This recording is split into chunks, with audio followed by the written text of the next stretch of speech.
Good evening, and welcome back to another episode of the Love Speak podcast, where our goal is to get love right.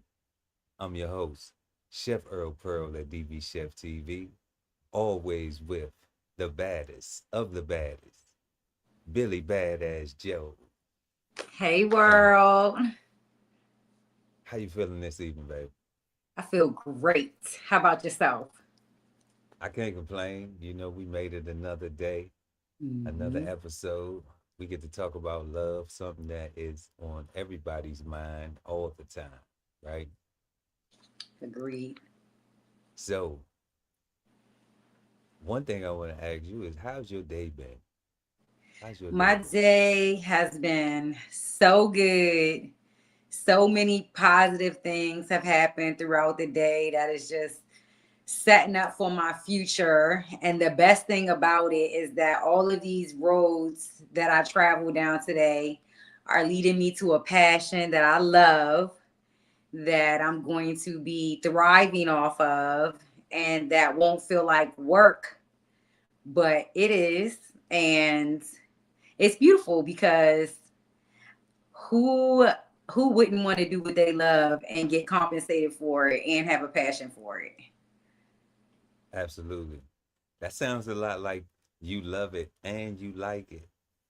Yes, in fact, I do. That sounds like you love it and you like it. Well, my day has also been productive and positive as well.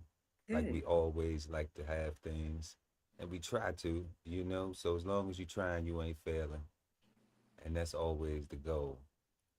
Did But you do did you do something you like today, or did you do something you love today? I did something I love and like today. I do something I love and like every day. You know, Okay.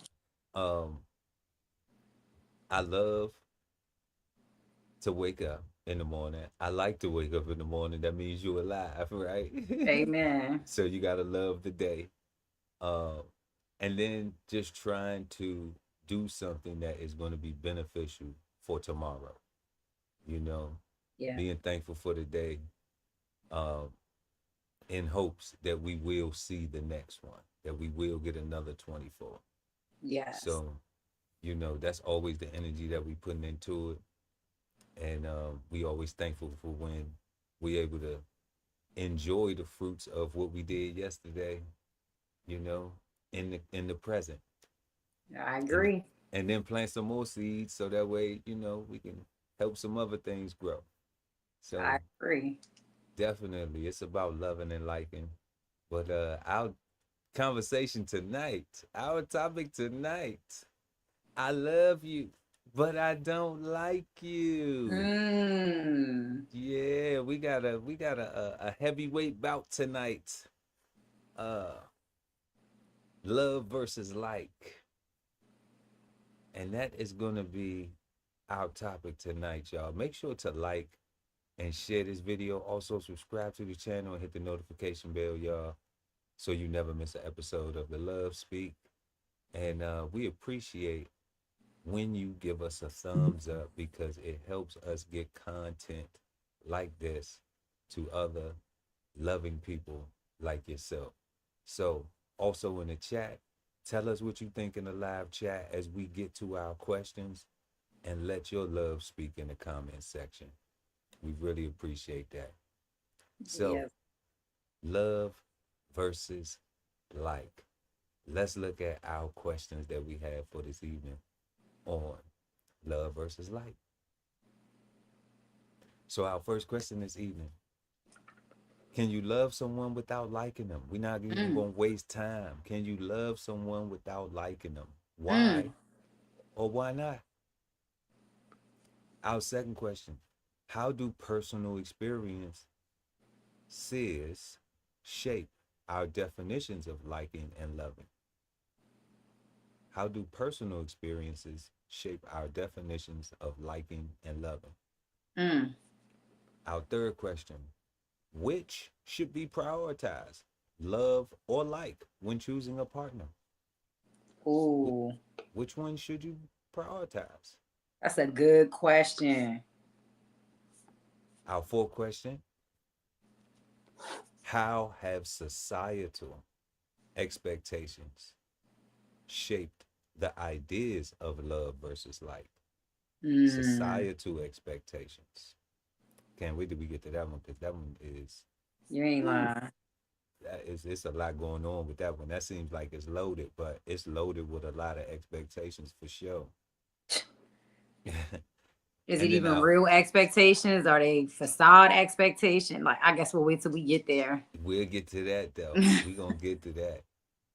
And now, fifth and final question: is it fair to say that liking someone is a prerequisite for love? Ooh, that is good. Is it fair to say that liking someone is a prerequisite for love? So tell us what y'all think in the chat and let your love speak in the comments. We're going to go ahead and get into our first question with Billy Badass Joe. Can you love someone without liking them? Why or why not? Absolutely. Absolutely, you can love someone without liking them. First and foremost, I think it's important that we keep in mind that love is not just geared between two partners who are intimate or in a unity or a relationship. Love is for your friends, love is for your family, love is for your partner. Love could be just for the general feeling of life. So, with that being said, there are plenty of people in my life that I have loved without liking. There are some people that I love in conjunction to liking, and then over the course of time, I have a dislike for them, but the love is still very prevalent in the relationship. Um, I think love is deeper than the surface of liking. So a liking might have to do with superficial things or personality traits or what's another example of liking. But I feel like loving goes deeper because those things aren't necessarily attached to love.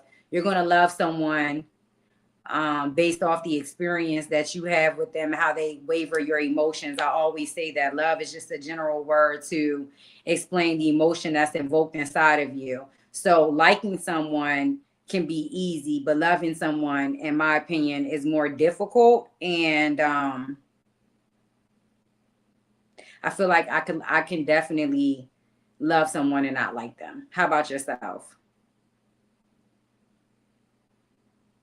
Man, I definitely know that I can love somebody and not like them, but I'm still struggling with that because it's like, you know, you treat people how you love them. So it plays a part where it's just like that. Well, if I don't like you, then I'm not gonna pay you any mind, you know, Mm. because like we said, like I said before in the show prior, like um I don't have a part of me that's like, fuck somebody, you know. If I don't like you and I just don't like you, like then I have zero fucks for you. Like Mm-hmm. I don't even want to fuck you. Right. Like it's more like I was saying, like my little saying is, go fuck yourself, and then when you finish, fuck off. You know, so it's different because I'm like I love hard. I always have, and then when I don't like you, then I don't even want to be around you. I don't even want to have compassion for your situations. I don't want to extend anything that is in a form of love because it's almost like you only do this for people that you love. You only do this for people that you like. And it makes it difficult because I think the biggest thing is family puts you in that space where you have to look at um that's the true definition of unconditional love. Mm-hmm.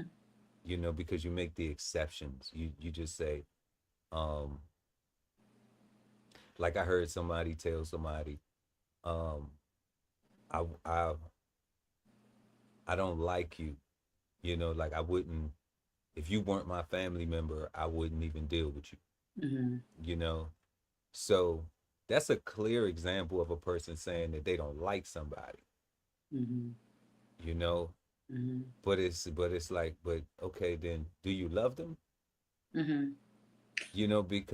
Because depending on the level of that, like in real life, we don't deal with, if we don't like somebody, like we stay away from them, we avoid them, Right. we try to, we act like they don't exist. We Mm-hmm. don't give them any energy. We don't give them no energy. That's why I said, like, you just don't give them no zero. You have zero fucks for them. You Mm-hmm. don't. The only people who, I think people who do really like a person want to fuck them. You Okay. know. Mm-hmm. Yeah, that's what I think. I think that a person that wants to be liked by somebody, they hold that resentment because it's like, why don't you like me? I want you to like me deep down Mm-hmm. inside. So they project, fuck you type energy, Right. you know. Right. And me on the other hand, I'm just like, I'm nonchalant with it. Like I don't even like, once you become my sister had this saying called a non-factor. Like once you a non-factor, like then you don't deserve any energy from me, Right. at all. Like if I give you any energy or any attention, then you're in control. Mm-hmm. So I'm not gonna give you any control over me. You don't have no power over me. I don't care if you mad at me. I don't care if you cuss at me, if you negative or nothing. If you're not trying to physically harm me, then I'm not threatened. Right. You know? Yeah. Um, so the why could you love somebody and not like them? I don't know. I'm still learning on that because I'm stuck between two worlds. I'm stuck between unconditional love of people that you don't choose. Mm-hmm. Like nobody says, um, this person is gonna be my sister, this person is gonna be my brother or my, and I'm talking about your biological, your cousins, Yes. your Yes. your aunts, your uncles, your grandmother, your mother, your father. Like you just, they say, uh esoterically we pick our parents, Mm-hmm. you know, um, which is cool. I mean, I don't know the extent of that, but I know one thing's for sure on the human level, like you don't pick your family. Somebody Right. just comes home and is pregnant and says this is gonna be your cousin, Exactly. or you have a mother and then whoever their siblings are, like that's your aunts and uncles, Yeah.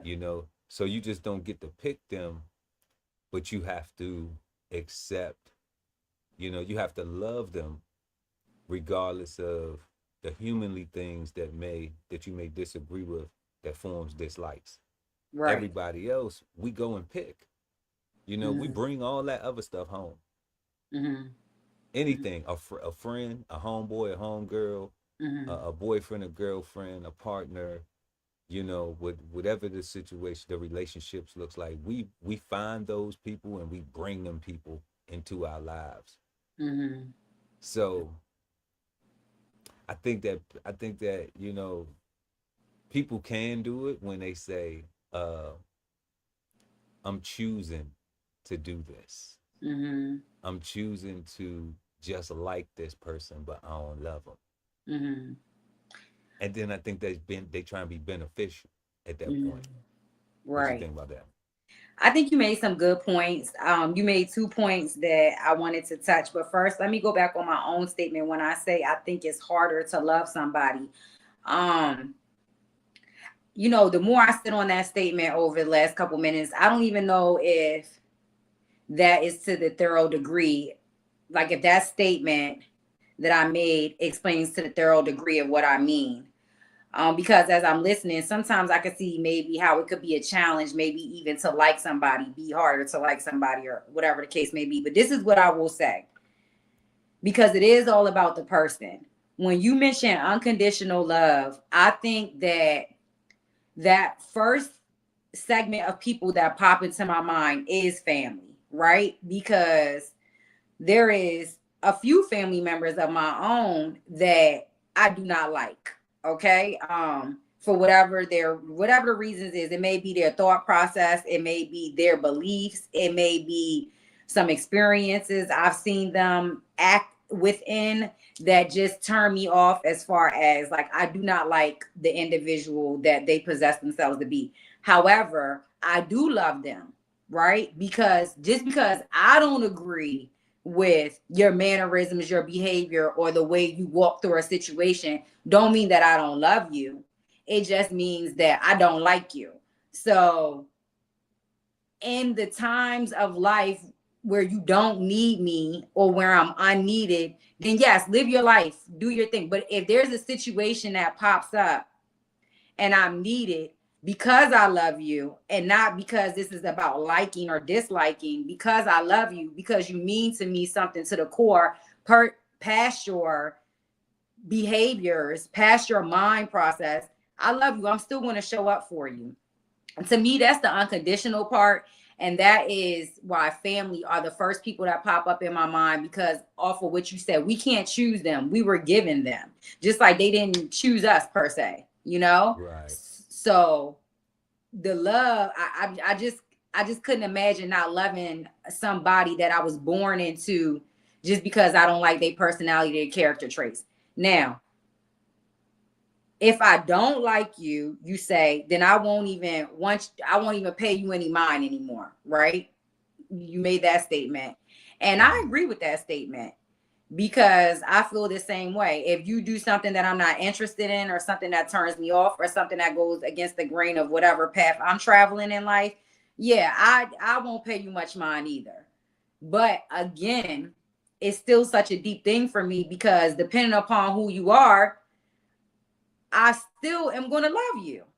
Now, if you're not family and you are an outside entity, then it might not be unconditional, because I wasn't born with you, and we we don't have to be around. Even my family, I don't have to be around, but chances of me being around them or seeing them is higher than a stranger that I decide to bring into my world and make a part of my life. But I feel like sometimes people take the two L words and act as if they are one item, liking and loving.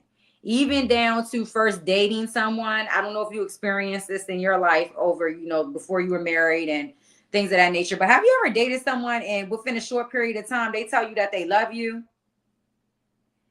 And it's kind of like, be it's kind of like it catches you off guard, because maybe for one, you don't feel the same way about them, or maybe for two, you think it's a little early for that L word to be thrown around.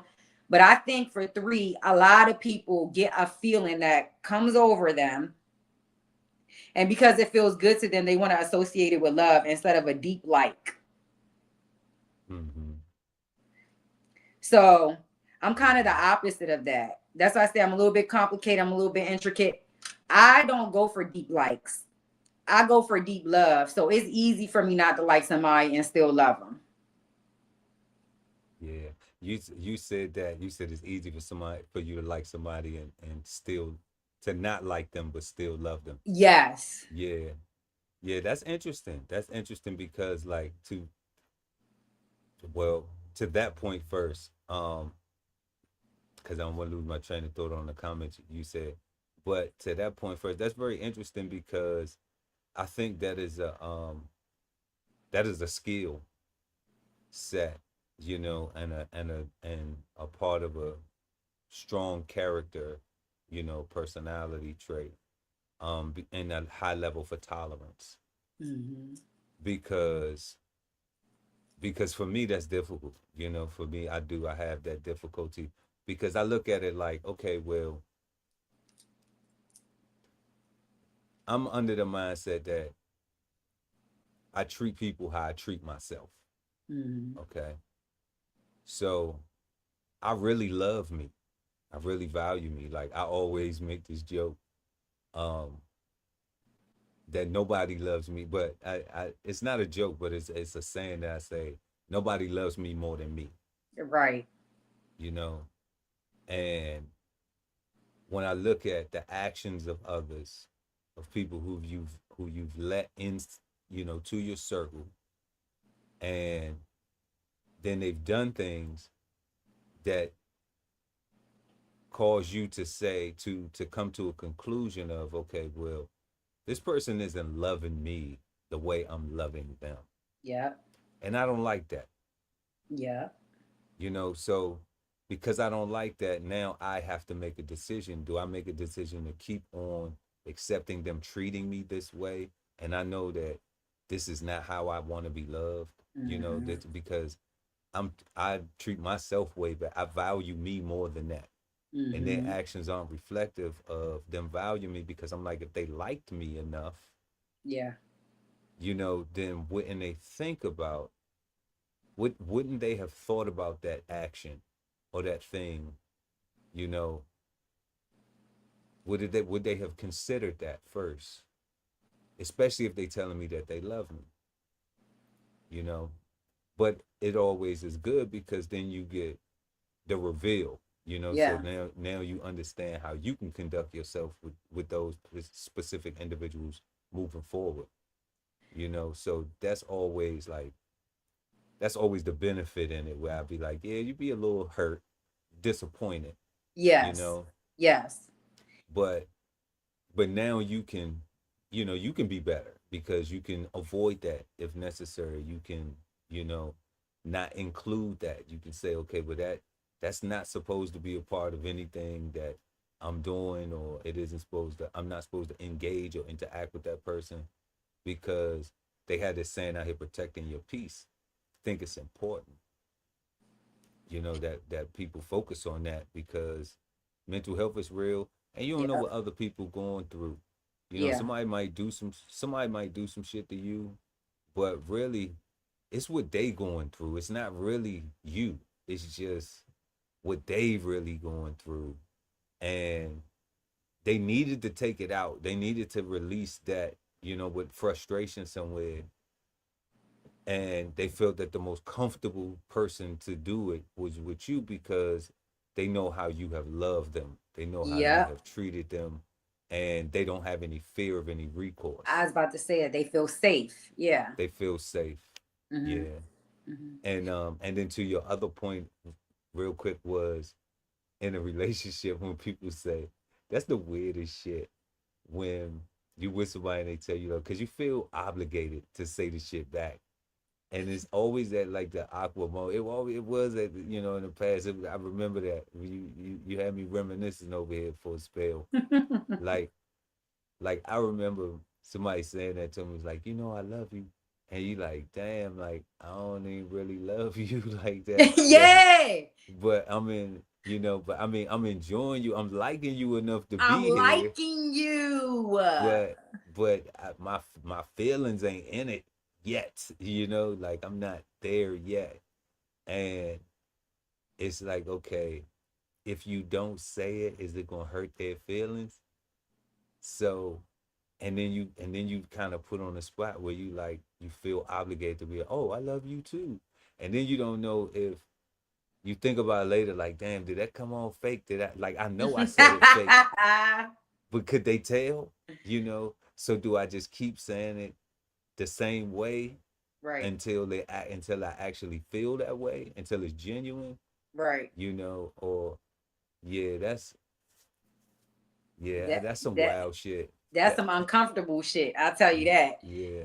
Now, you say, okay, you say something that kind of bring me into question number 4 with just one word, expectations. I don't want to skip the number 4, but I do want to use a word out of the question, expectations. And let's go back to one of the things you just said about question 1. You said, if it's hard for you to do the whole loving without liking, because if you don't like somebody, then that means 9 times out of 10 they probably doing things in regards to you that they not even thinking about, and you like, well, if you like me and if you love me, or if you love me, why wouldn't you think about this or do this before? It kind of is like baffling to you why they would behave that way or do something of that nature or XYZ. And I feel you, because that was my concept for a long time when it came to like being disappointed in an individual or just not getting the outcome that I envisioned or whatever the case may be. But then I just like start freeing my mind of that thought process, because, or this is how I'm able to still love people without liking them. Because it brings me back to what I said before. Some things just ain't about us. And as bad as I would love for a mofo to consider that they do before they do it to me or by me or whatever the case may be, some people's lives just set up the way that it is. Their experiences, the way that they've been treated, their encounters allows them to maneuver through life in a way that has them surviving and thriving. So I love when I run into a person that I feel like is being extra considerate about me and my ways, but I can definitely determine whether I like you or don't like you by the way you handle me. But I'm not going to determine whether I love you or not by that solely, because you got other shit in life that don't got nothing to do with me that impacts on how that individual feels, right? Or how they maneuver. That's why I sometimes say it's easy for me to love somebody that I don't like, because I'm like, damn, I don't like the way you did that. I don't like how your mindset is with that. But I love you because I know your upbringing. I know how your family raised you. I know how you would handle this if it came down to the bottom line. I know how you will resolve this or how you've resolved that when the bottom line hit. I just don't like all the shit that you do in between time, right? Like that's how I feel with people. That's why it's easier for me to say, okay, like I still love you, but I don't like you. Now, it was one other thing that you had said towards the latter part of your statement just now. The to regards to what I said as far as somebody telling you too soon that they love you. When I feel like a mofo is telling me that they love me and I feel like it's superficial or it's just something that they feel like they want to do in a moment or like it's a word filler, my rebuttal before I say I love you back is, oh, what you love about me? And then I'll just go from there and see how I want to respond. And if they say some things that sound genuine, my rebuttal is, oh, I love that. So thank you, or whatever the case may be. But if I feel like it's superficial and you were just using words, like I'm calling you out on that. After you give your explanation, after you say whatever you think woo me, I'm letting you know, like, you don't gotta say stuff like that to me, right? They try to drop the love bombs. Yeah. I love you. I love you. Yeah. Like it just, in fact, I don't even, it's just, I don't like all of this. Just tell me you like me real bad, which over the years I've had, I've appreciated when I've dated somebody and before we got to the loving stage, they let me know like, I like you real bad. Like I respect and appreciate that before you just dropping the L word around frivolously. Yeah. That sounds fair. Guys do that too though. Some guys that do that thinking that that's going to get the girl to actually, I guess commit more or Yep. just I guess, I don't know what they think, but it's a new day. Like girls will drop that on the dude real quick if he going, How you about know. that? Yeah. So And that's what I was about to say. As for me, a girl for me, like I get why it does work on a lot of women, a general,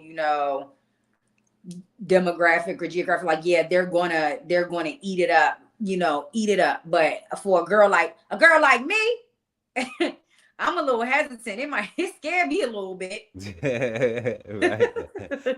Red flag, the red flag on the play. Yeah. Flag on the play, right? You Flag talk on the like play. you don't even know me. Exactly. Talk about you love something.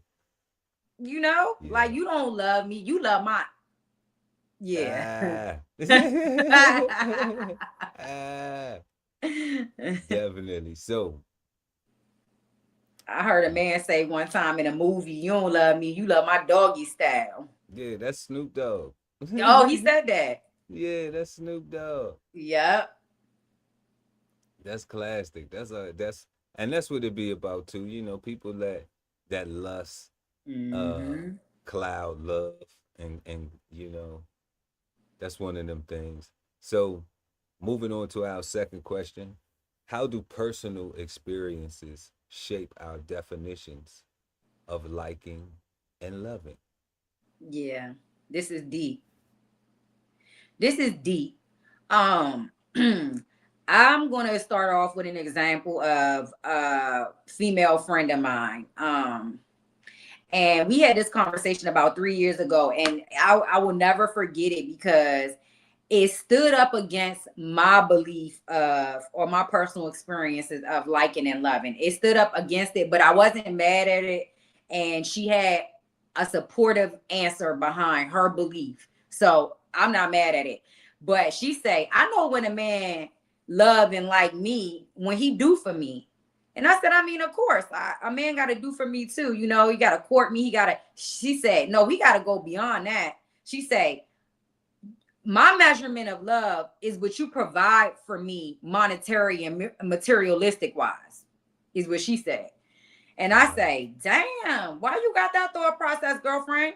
And she said, Billy, this just the way I always been my whole life. She said, my mama taught me that if a man love you, he gonna shower you and provide you with things.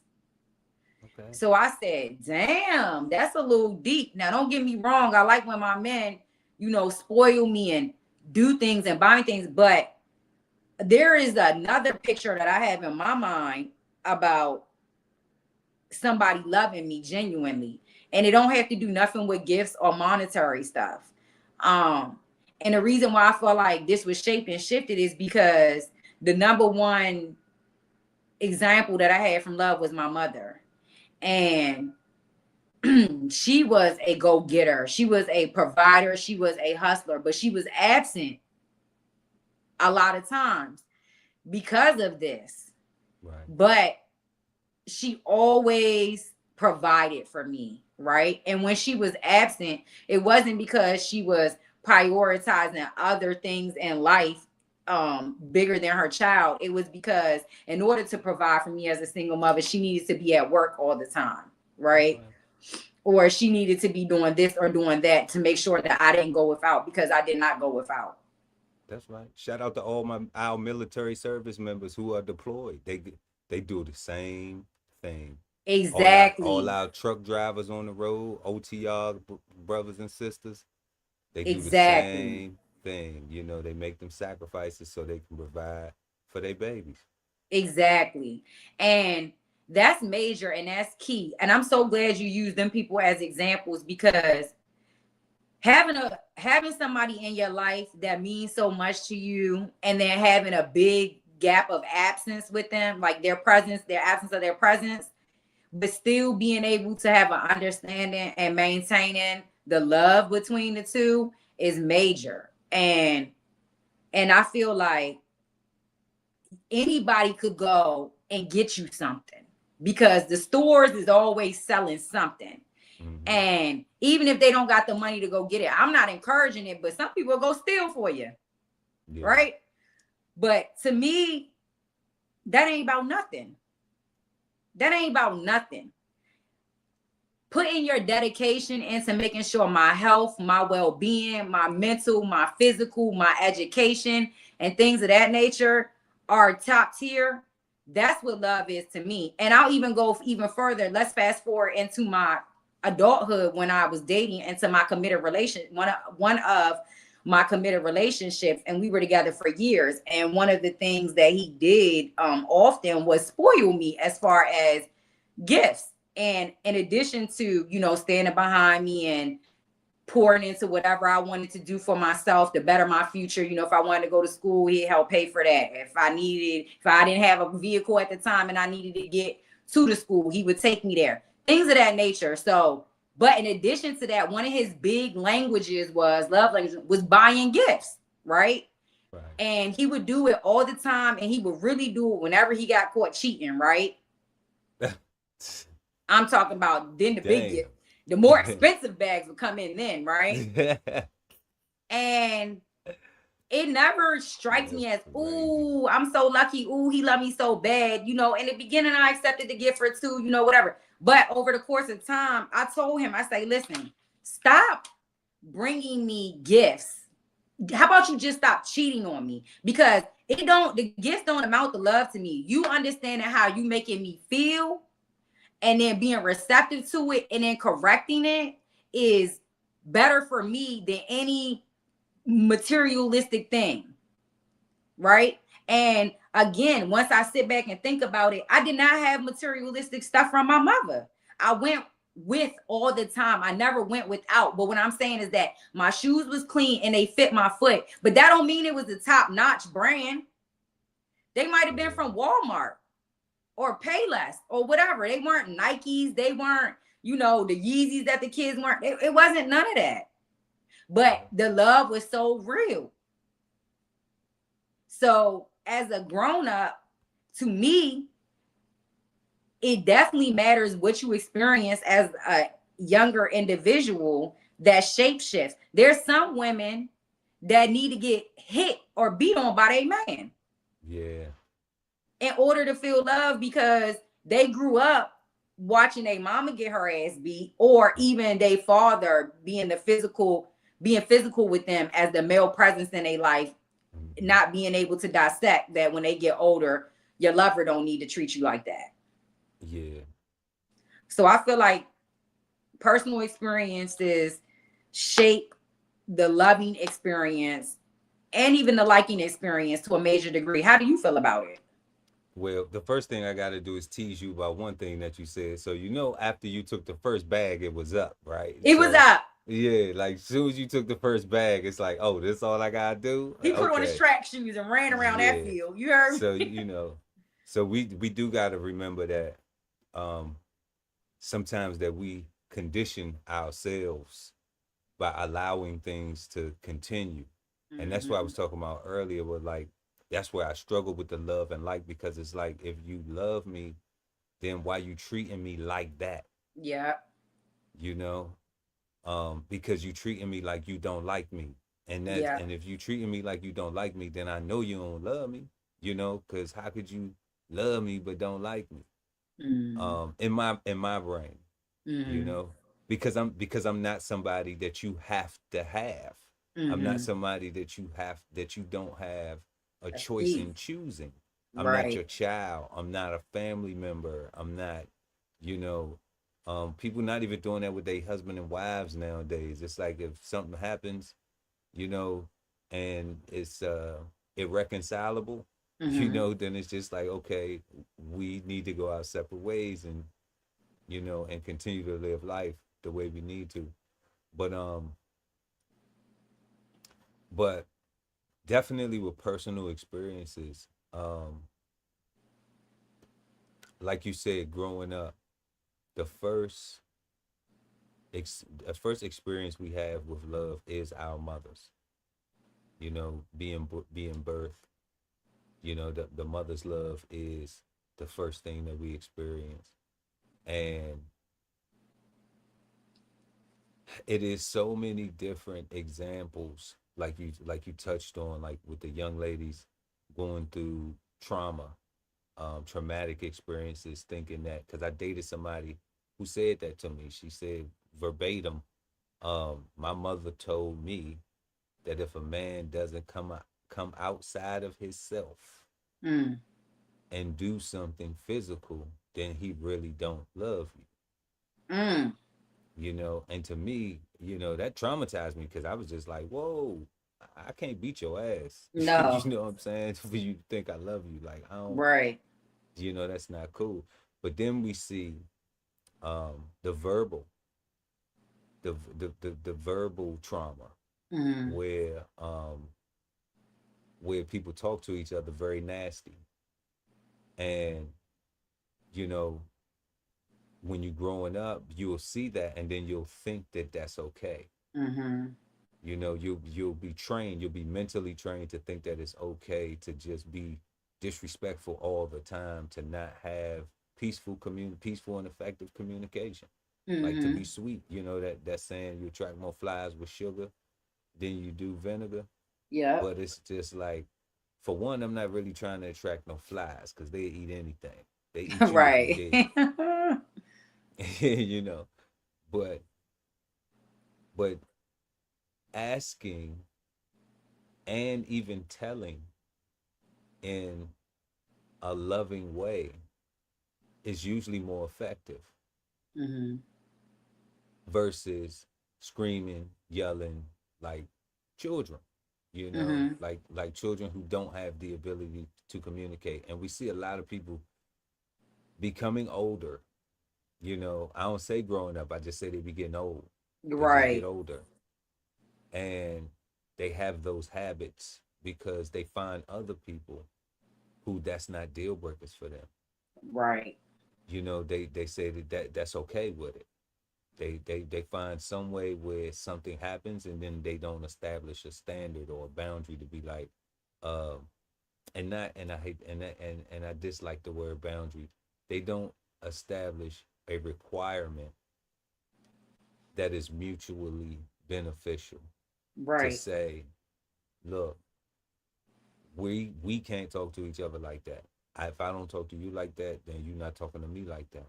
You know, I understand you get upset if you get upset. Like, that's fine, because I get upset too. Mm-hmm. But let's say that for other people. Let's Mm-hmm. not do that with each other. If we have to do it with other people, yes, but let's not do that with each other, because we are our peace. Right. You know, when we leave the house, the world gonna give you hell. Mm-hmm. So when we come back home, you know, let's let them be the hell. Let's let them be the hellions, you Mm-hmm. know, and let's Yeah. let us be our peace with each other. Where no matter what we go through, we gonna sit down and just talk about it, even if we frustrated, even if it's Mm-hmm. you always do this, but it don't have to be, you ain't shit, you always Right. fucking and rah rah. It don't have to be rah rah, Right. because the children will see that, and they'll think that that's normal. Mm-hmm. Mm-hmm. I experienced that, growing up. I had my grandparents in the house, loving, you know, but although in that household we didn't get a lot of hugs, they from a generation that didn't do no hugging.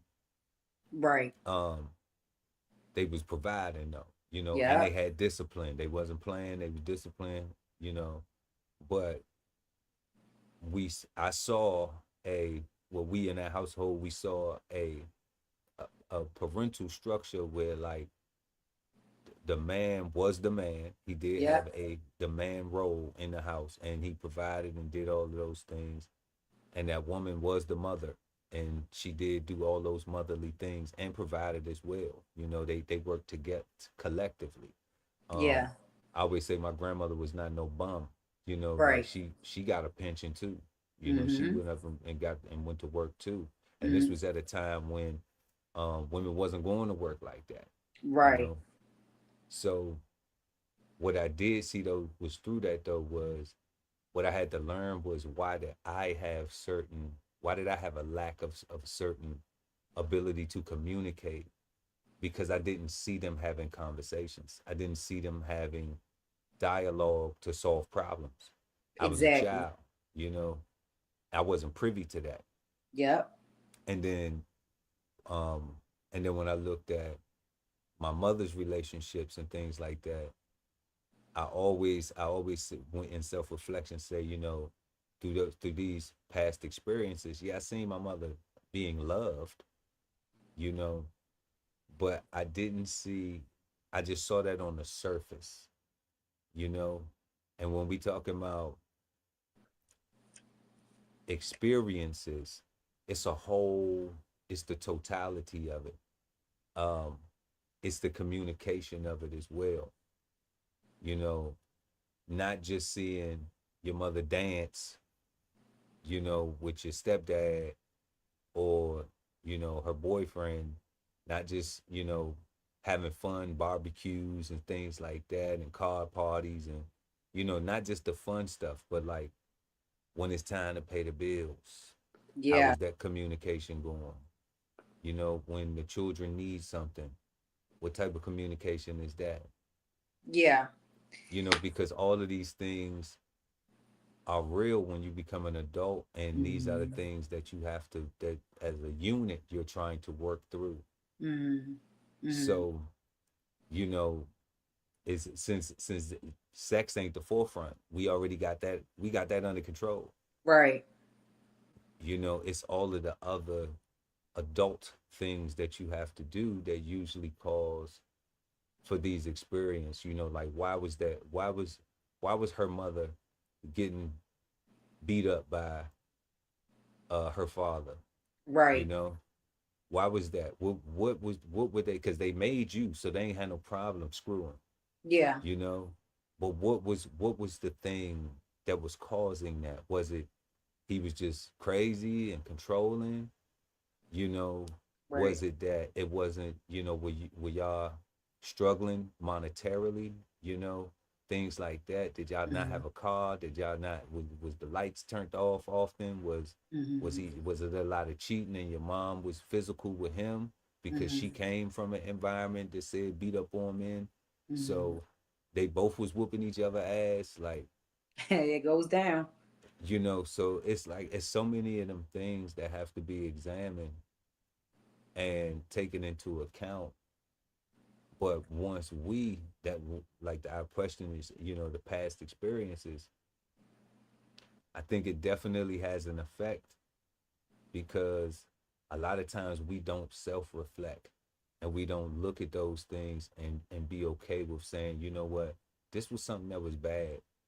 And it's not something that was bad that was like, um in a negative way, not full of hate. Right. It was just like, like, this Right. won't allow me to be successful in what I Right. want in my relationship Right. with my partner. Yeah. Because you even have to look at it and be like, I didn't learn that. So Exactly. I'm struggling with it because I didn't learn it, so now I have to learn it. But then I have to get good at it, so I have to practice it, so I have to implement it. It's not just Yes. going to be something that's going, now I just identified it. Now all of a sudden I'm a savant at this shit. No, like, Exactly. you got to practice loving, getting love right. You Right. got to practice those areas where, where that you are deficient, and that you can improve if you want to. A lot Yeah. of people don't. A lot of people just be like, you know what? To hell with it. You're going to be with me anyway. You know what I'm saying? I'm going to be with you anyway. Who cares? It don't matter. But, you know, a lot of times it don't work out that way. Right. You It's a know, couple and sorry, it's a and couple steps to that process too though. Number one is being aware of it, to even work on it. Cause some people aren't even mindful or haven't, or they've been told like this is that and the third, but it go through one ear and out the other. So identifying it definitely would be step one. But sorry to interrupt, continue because I do have something I want to respond to in reference to what you're saying. okay, and real quick, another point I was gonna make was something that you said earlier, about past experiences. Um, this was something that was personal with me, and I have a sister, and I hit my sister before, and I had to apologize to my sister when I became older. And I heard Willie D say this, because really, like, I raised my sister. Like, her dad was dead, but he was kind of like in a capacity like you said that your mom was. Mm-hmm.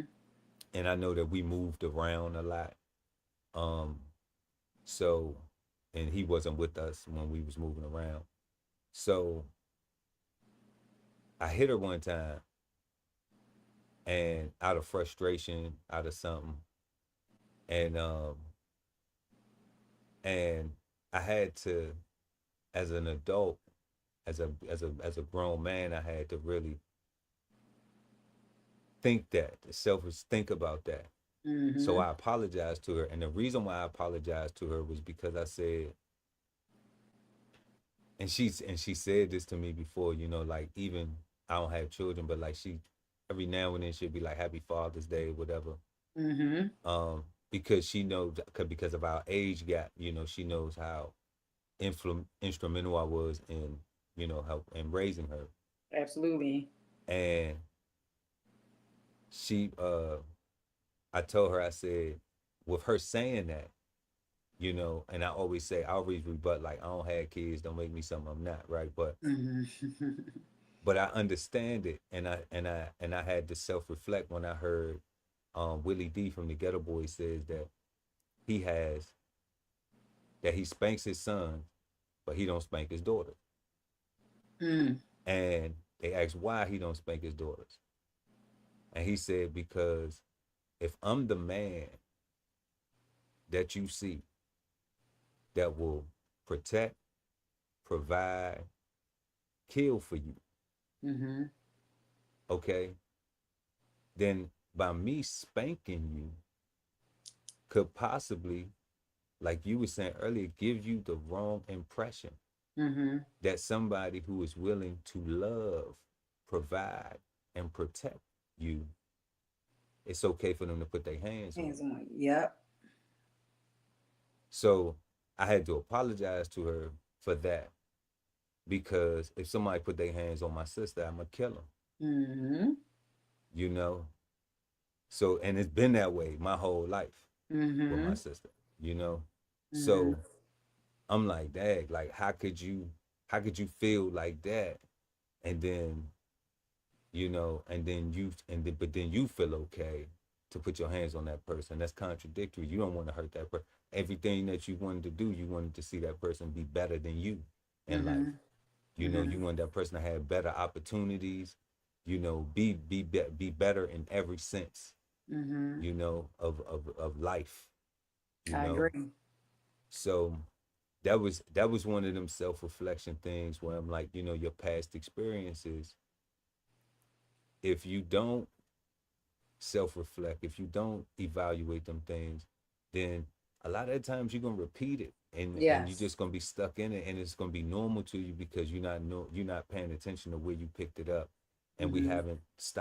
we haven't stopped to say, you know what, is this good for me? Mm-hmm. You Mm-hmm. know, is this a good thing? And then if I have younger people around me, you know, babies around me, like, are they going to continue the same? Are they going to think this is good too?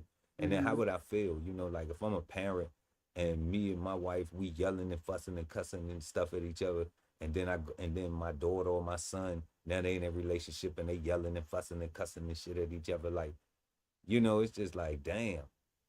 I'm looking at them like, you got that from me. Yeah. Exactly. You know, like y'all having a hard time all the time, but you got that from me. Mm-hmm.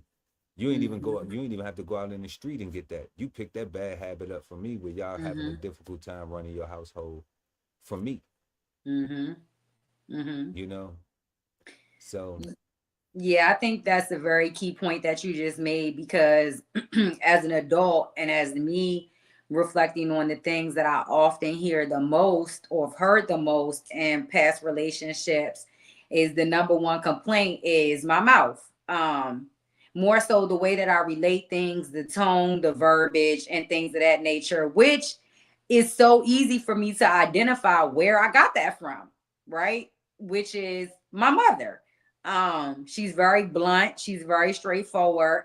But as you say, go even deeper because just as if I'm mimicking her behavior, I know she's mimicking her mother and father's behavior. Because back to the grandparents situation, you know, that was the example for her or for their kids. And very much what I recall is in tune of what you said as far as the communication. You didn't see much of it when it came to problem solving or like talking things out. It more so was just like we learned roles as woman and man, right? Not really life skills as far as problem solving because confrontation don't just happen in between the house or the people who live there. It happens even outside of the home. So with strangers, with coworkers, with friends, with peers, with all of that. So the sooner that you're taught how to communicate effectively what you feel, the better off that you are. And this has been notated to me, and I feel ahead of the game because I'm not in the clouds as far as things that could make me a better person. But it is very challenging to work on those things, right? Especially when you feel like that you're constantly challenged in that department. But dang, it ran off into the next thing I wanted to say in reference to example of your personal experience. What was it? Oh, I don't know why my brain just went blank like that. It's all right. It's all right. Billy Badass. Yeah, I ain't even had no Look, breaks check today. it out. We got Alpha in the back chat want to come up, and please keep it respectful. We are answering right now this question right here. How do personal experiences shape our definitions of liking and loving? You know, and we're gonna bring you up. We would like to hear your Yeah. comments to let your love speak. You bringing somebody? Oh, okay, good. This Yep, is good. Alpha the first one. Welcome to the show. Hey, what's up? What's up? Can y'all hear me? Yep, we got you, Lima Charlie, bro. Okay, good. Thank you, man. I live in Southern California, and we're having a storm right now. I live in the mountains, so if my internet is kind of off, let me know, because we got like a little bad weather and stuff. So my apologies up front. Shout out to all you guys. Shout out to the chat, everyone like that. I like your question, the topic, love. Love versus life. And the best way I can explain it, in my opinion, is an old song. There's an old song. You can research it right now on YouTube. It's a very old song. It's from the 1930s, I think, or 20s. All right. It's called, basically, the song title is this: I told you I love you. Now get out. Okay. Ooh. That's I cold. told you I love you. Now get out. That was made by a white woman, by the way. And that's Ooh. exactly my point. Yeah, I know. It's a hardcore song. It's an old one. You gotta look that one up. That woman was spitting. She was going hard on that one because she essentially told that man, I love you. I do love you. I love everything about you. But you got to get out of my life. You got to go. See what I'm saying? So my Yeah. position is this: love. The problem I have with our current society, and I think you're very intelligent, both of you guys. Listen to y'all discussion. Y'all very simple, very intelligent, and I think y'all would agree is that we got a society right now. If you look at the vows, if you look at the vows of marriage, right? Look at those vows and what it say. Pay attention to the words. What do those vows say?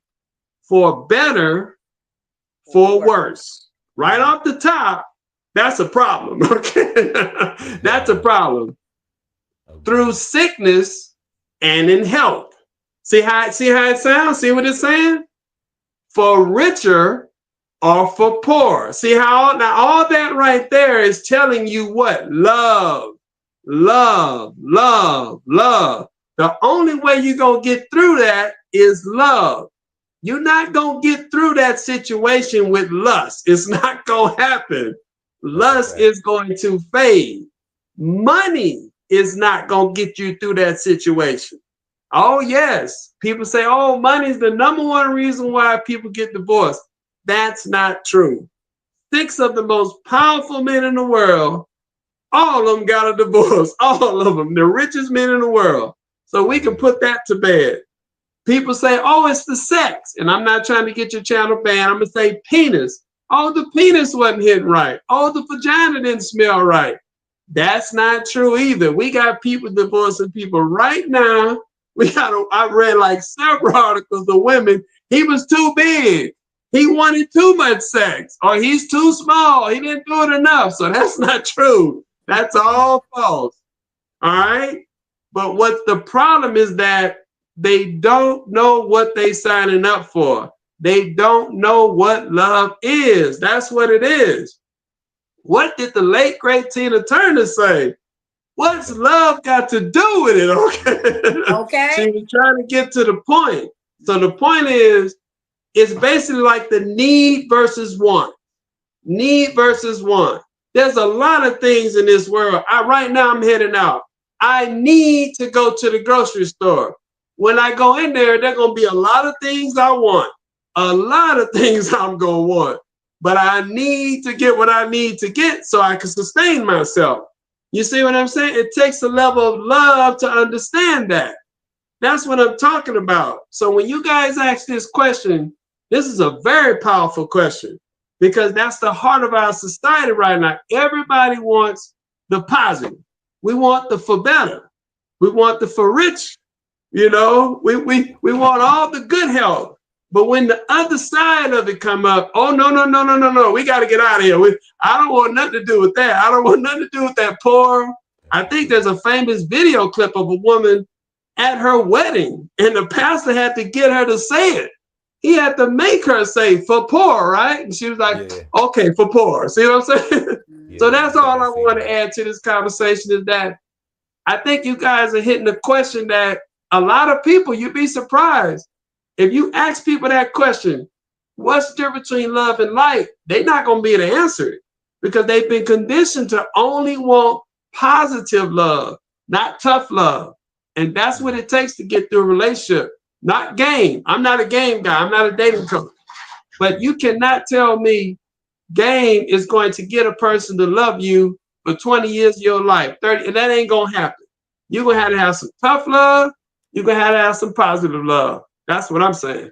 Game might get them, but it ain't going to keep them. It ain't going to keep them. It ain't going to keep them. I support what's called the backbone. I support the backbone method, which is what? Just telling people straight up, I'm going for this, and that's that. Take it or leave it. Not no violence. I don't advocate for no violence.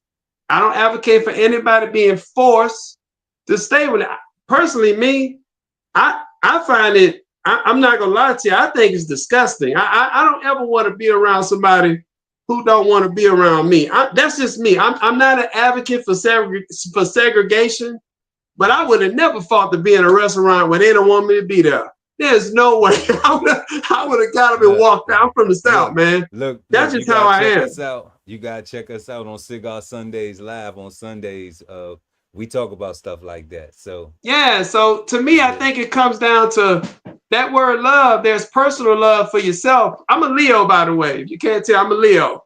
I'm all about, if you believe in astrology, then you got to call me your king. You know what I'm saying? It is what it is. I'm the king of the zodiac. The name Alpha, that didn't give it away. Yeah, I'm just saying, people always say, oh man, you know, and then I say, do you support, if you support astrology, if you don't, then I'm just another dude on the street to you. But I always hear people say, oh, my zodiac sign is this, my zodiac sign is that. I'm like, okay, that's cool. They say, what's your zodiac sign? I'm the Leo. Then they say, oh, I don't like you now. Well, I'm the king of the zodiac. That's right. I have to learn about all the signs. I got to learn about all y'all, because all y'all do different things. Y'all got different personality, and I got to know. I have to know. Trust me, I got forced to learn this shit. So when you talk about love, well, that's one thing about Leos, and shout out to Beyonce, wink, wink. If one thing about Leos is that we are all about tough love. We old school to the core. You are not going to come around Leo talking some nonsense about how you going to love me and not tolerate me farting in the middle of the night in the bedroom. See what I'm saying? Or when I ain't got enough money to pay some kind of bill. You get what I'm saying? You're going to have to tolerate all kinds of love with us, because we're going to have to tolerate it with you. That's my position, brother. All right, Alpha, you have spoken. We have heard you, baby. Yeah, definitely. And we thank you for pulling up. We appreciate your comments. Alpha, the first one. My granddaddy's a Leo, so I know Leos very well, you know. Rest in peace to him. You know he don't change, do you? Nah. He's a different type of dude. So right, and is what he's saying similar to what he was saying a long time ago? Oh yeah. That's right. That's us. He always had this saying that I keep with me today. You bullshit a baker, you get a bun. You bullshit me, you get none. Yeah. That's So, good shit. I you hey, say know, that again. I gotta say that again. you bullshit a baker, you get a bun. You bullshit me, you get none. I heard that, brother. That's a t-shirt, brother. You didn't put that on a shirt. That's a t-shirt, brother. That's Yeah, real talk. yeah. I Eight think what's eighteen, going on man. nowadays, man, is we need more brothers like you and this young sister. We need people to just ask that, just put it the way y'all said it, love or life. Put it just like that. And man, I'm telling you, man, I'm telling y'all, man, y'all have no idea. People now, I live in Southern California. Man, these people out here, it's like when you talk, I'm from the South, by the way, I'm from New Orleans. When you talk to these Okay. people, it's like they're in another world, man. It's like they're just it's like talking to literally like actors and stuff. They do that out here. So when you ask that question, love versus like, man, be careful. And especially you, young lady, you should know this, especially with these girls nowadays. They don't want no tough love. They don't know nothing about saying, I can't have this today. All they Right. know is like Instagram, Instant gratification. all they know is attention, attention, attention. So you need to be careful, lady. Me and him, we'll be all right. You need to watch out. Because when you Oh, start asking women that, they might try to get you out of the sisterhood, you know? it's all right, baby. I'm for it. Tough nails for it. I'll be okay. Yeah. But you did say something that I would like to see your comment in the chat when we get to question number 4, which is basically how has society expectations shaped the love. So when you are making your comments, it seems like you're more so speaking of how things are moving today with the women and maybe the men and their thought process. So I would like for you to chime in when we get to number 4. We appreciate you. Yeah. All right. Have, yeah, we wish you peace, positivity, and productivity. Let me leave on this before I go. Let me give you this before I go. Uh, and this might be controversial, but I'm just gonna say it. Y'all heard about that Cardi B thing, right? Y'all heard about that? That Cardi B, that Offset thing? With her Well, being if you pregnant. hear, Divorce? They divorced, right? That's yeah, what. they divorced and she's Okay. pregnant with another man's child, right? Yes. And Oh wow. I find it funny that everybody's trying to focus on her when that's happening every day in everyday life. Every You day ain't that's lying. happening. Yep. Yeah. I don't see why people are so upset over that. This is the sad reality or good reality, however you want to look at it. I'm not a negative person. I'm a positive person. I like to give you the truth and you build on it and go from there. We are moving into a society where very few people are going to take the plunge. If you know what I mean, very few people going to jump the broom. That's an old slave statement. Marriage. That's very few people going to jump that broom. That's just the way it is. Economics is pushing it that way. The government's pushing it that way. Culture is pushing it that way. And I still think it's an individual choice. If you want to get married, but just understand what you're doing and what you're getting involved with. It goes back to y'all question, like versus love. There's a lot of people, married people, that they don't love each other, but they like what that person got. They like Yeah. that fame they got. They like that. Look, Mhm. shout out to you, little lady. You know this. There's a lot of men, gigolos, marrying women, black women, and they are taking these black women's money. They hard earned What? money. You They have no jumping idea. on they jumping on Yeah, and it's coattails, sad. baby. Yes. It's sad. And I'm not simping. I'm just calling it what it is. I'm not simping. Yeah. And it's happening, dude.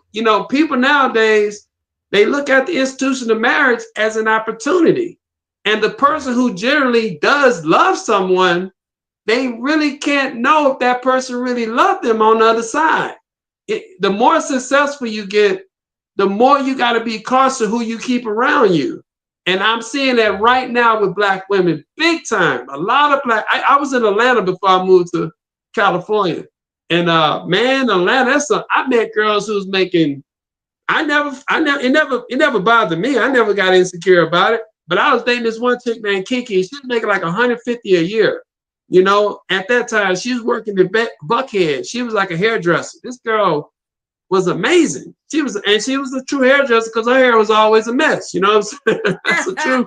They say the best hairdressers are the ones who got bad hairstyles. You know what I'm saying? But this girl used to tell me stories of her friends, and a lot of dudes would either be insecure because they wasn't making as money as them girls, or some dudes would go the gigolo route, you know, and they would use that word love, love, love, you know, and I don't fault anybody falling victim to that. It can happen to a man, it can happen to a woman. So in my opinion, we're going to a society now where you're going to see more people avoid the institution of marriage just to protect themselves. I know a lot of Christian people don't like that. I know a lot of people who are conservative, traditional, they don't like when I say that. And it does come with risk. But I cannot tell anybody, male or female, that if they want to be with someone and not be married to them, I can't judge them for that. I understand. You don't know. You don't nowadays, you don't know why that person in the bed next to you, if they truly love you or like you. It is what it is. Struggle love is over. People don't want to do that no more. They don't want to struggle You love. said struggle love is over. That's over. Struggle love is Struggle love over. is Nobody want over. to do love and basketball. Remember that old movie? I'm a millennial. You know what I'm saying? Struggle love is over. They want it right now, today. They want it like a microwave.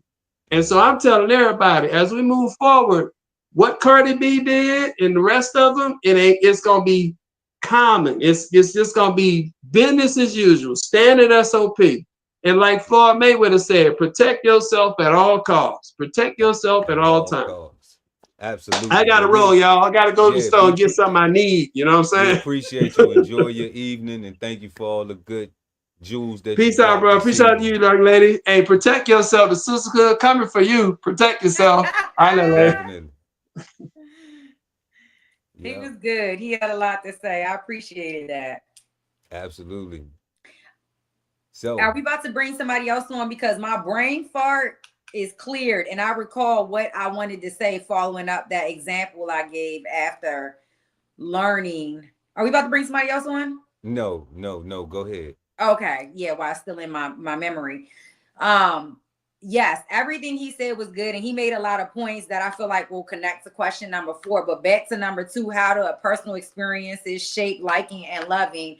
The last thing I left off before we brought him on was me experiencing something with my own mother as far as communication, but then sitting back and thinking about what her parents gave to her as an example, right? And then me picking up on that negative trait and then carrying it on to my next relationship and being now mindful, right, that is one of my downfalls, or something that I need to work on to make myself better, not just for my relationship but for my interactions in the world, period, right?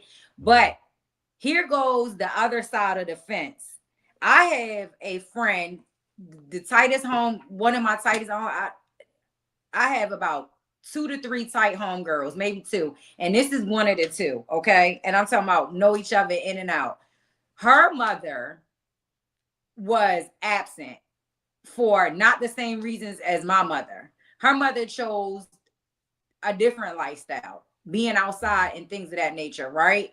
And her father was the primary parent in her life, okay? And I think it's beautiful, right, that she was still blessed enough to have her father pick up the pieces where her mother fell short at. Okay. It doesn't replace the mother, but it's just a blessing to have that and the other family members that kick in and stuff. But what I'm saying is that this friend of mine became a teenage mom. Okay. And is now a mom of a teenager. And I love sitting back watching her through motherhood because I feel like to know what she was put up against or to know what her example was and to watch her do it and do such a good job, it's like it's a beautiful thing to see. But what I'm saying is that if she was to exemplify what her mother did as far as what a mother is supposed to do with her own child, her daughter be up shit's creek. Yeah. And I think it's amazing how sometimes you are taught certain stuff or you do experience certain stuff, but you are wise enough or something inside of you is big enough for you not to repeat it. And I haven't birthed a child, but maybe that's all it was that she needed was the motherly instinct. When you birth a child, they say it kick in, right? And maybe she experienced that, but then I would be like, no, it's deeper than that. Because why her mother ain't experienced it when she birthed my friend? You know what I'm saying? So I think that your experiences definitely shape and shift you. And for all I know, her experience maybe taught her how to go hard for her daughter in a positive way. Even your negative experiences can still impact you to have a positive outlook, if that makes sense. It does make sense. It does make sense if a person does the work, does the self-reflection work. Because to your point specifically, I know a lot of people that got spankings as children. And they said, when I have children, I'm not going to spank my kids.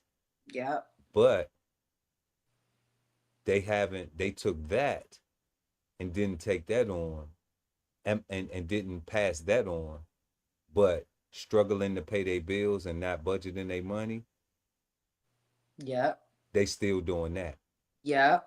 So that wasn't something that, that they looked at. And I think that that's a big thing, like, why isn't that as traumatizing? Right. Why isn't it when you experience, being a teenager and you have to go to work, and when you come home, your mom's like, or, being whatever your household is like, your parents like, hey, I need some of that money, to help pay this bill. But you got friends that they going to work and they spending their money to pay for their car and do everything else and do this, and they don't have to pay no bills at the house. They ain't. Moms ain't charging no rent money. So, so then it's like, okay, well then, if I get to a certain place and now, I ain't spanked my kid because I thought that was bad, but why didn't I think that not allowing them to learn to manage their money and have a budget themselves and just teaching them, that's because I never learned how to do it. Right. So now I need them to help me pay my bills because I never became responsible with my own finances, even though I didn't like the fact that I got my ass whooped, so I don't want to whoop your ass, but I'm okay with struggling. Right. So, so like people be picking and choosing, right. Of liking and loving. And that's what I'm correlated to. Like, you didn't like that. Right. So you didn't repeat that. Right. Exactly. But obviously you like struggling. Obviously you loved, being able to have your children help you with your responsibilities as a parent. Well, I'll say this. I agree with you 110%, but I'll leave this on the plate. It's better that they had took something off that plate and corrected it versus just leaving it all the same. Meaning, that's like, true. yeah, that's true. That's yeah. true. I know what you know what I mean by that. So like, I get it. Yeah. So if they took one thing growing up that they didn't like and was able to fix that, then hopefully their children will take that one thing you just taught, because now they don't got to worry. Their children don't got to worry about not hitting their kids because they didn't even get that practice themselves. But because they did help their mama pay for them bills, hopefully by the time they have their children, they'll go ahead and break that cycle too, taking that off their plate. You know what I'm saying? I get that. I don't know. I got my ass beat, but Me too. But I keep my bills paid. So better know it. You better know it. So I don't know. I'm biased a little bit, I'm like, I feel you. I mean, I was one of the ones that, mother told me she did not buy clothes to beat them. So they definitely believed in ass whoopings. And I haven't had any children, but I've said over the years, like, I'm not going to physically discipline my child. Like, I've said that out my mouth to my mother, to myself. But then a few more years go by and I can only envision if I had a child, hell yeah, I'm popping them if need be necessary. But then it's just like, Who knows? But time the baby get here, might probably change my mind 10 times again. Yeah. The world might be moving differently. Who knows? And until then, we're gonna keep these bills paid. And that part. Because So I got a roof over your head to whoop your ass if I want to. that's right. Because we liking and loving our quality of life. So Exactly. that's important. That's important. So speaking of importance, on to question number 3, prioritizing love or liking. What's your Yep. thoughts? Which should be prioritized, love or like, when choosing a partner? Well, um, I'm gonna say like. Mm-hmm.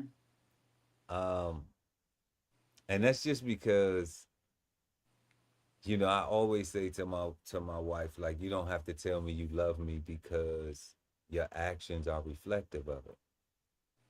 So I don't need to hear it all the time. It doesn't need to be like, we talked about this last episode, um and people, everyone is different. We also agreed that everyone is different. Some people have to hear it, and they need to hear it. Like, not Mm-hmm. just have to, some people need to hear it because it feels whatever it feels, Mm-hmm. sentimentally, emotionally, spiritually, to them. And just being a person um that like, the love isn't at the focal point of it. Mm-hmm. um I think liking somebody, in my opinion, in my perspective, me liking you is more because I have family members that I have to love even if I don't like them. Mm-hmm. So that means that in a push come to shove and I gotta shove back or something like that, Mm-hmm. it's gonna be with the love that I'm going to extend even if I don't like. Mm-hmm. So it's important for me that the people that I add on to my life, that I get to choose, That that I you like genuinely them. like them. Yeah. That is genuine. That is Yeah. not not just because you have people at work that you go around that you'll tolerate. Exactly. You know, um, for whatever the reason. Plus mainly the reason is you get a paycheck. Yeah. Or there's some benefit to it. Yeah. So if I meet you in the street and we're gonna be friends, then I have to like you. Yeah. If I have to like, and that like has to be maintained. Mm-hmm. You Mm-hmm. know, um, Mm-hmm. it can't be a like that is, and I have to do the work to maintain the like too as well. You know, Mm-hmm. so and that's where I'm talking about, like, our communication. So that doesn't mean that with people that you dislike, that you don't have situations that require you to talk about it. Right. To hey, what did I do? Why you don't like me right now? What I do? Mm-hmm. Mm-hmm. You know, and if they are of value, then they'll Mm-hmm. tell you, man, you did so and so and so and so, and they will allow you to apologize Yep. and continue to exemplify the love that you've been showing them, because you just apologized for your actions, like, and you sincerely apologize, and there Right. isn't a repeat of those same actions. you Mm-hmm. know Exactly. they like you enough to allow you to give you another chance to see if you're going to do the same thing. you Right. know if your respect is going to be mutual. Mm-hmm. So that's why it's important for me to, like, um I think at the forefront of that, I think if you have a friend, friends are based on like. When we meet Mm-hmm. somebody, it's not based on love, Right. because you don't know them enough. You develop that emotion builds as you become closer and closer and closer, and then you have this that feeling that comes over you, like, and it's not like, oh, one day it's just, but it just develops Mm-hmm. where you'll find yourself doing things that, like, you know I gotta have love for this person, because I ain't gonna do this type of shit for somebody I don't have no love for. Right. you know and Yeah. you're doing it out of the fact that you like them, that you want to see them win, you want to see Yeah. them benefit, you want to be able to help them if you're in a position to help, because You're not helping everybody. You're not helping people you don't like.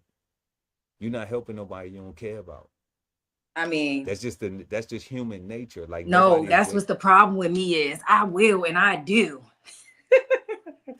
But what I'm saying is like you have to come across them, Mm-hmm. Mm-hmm. right?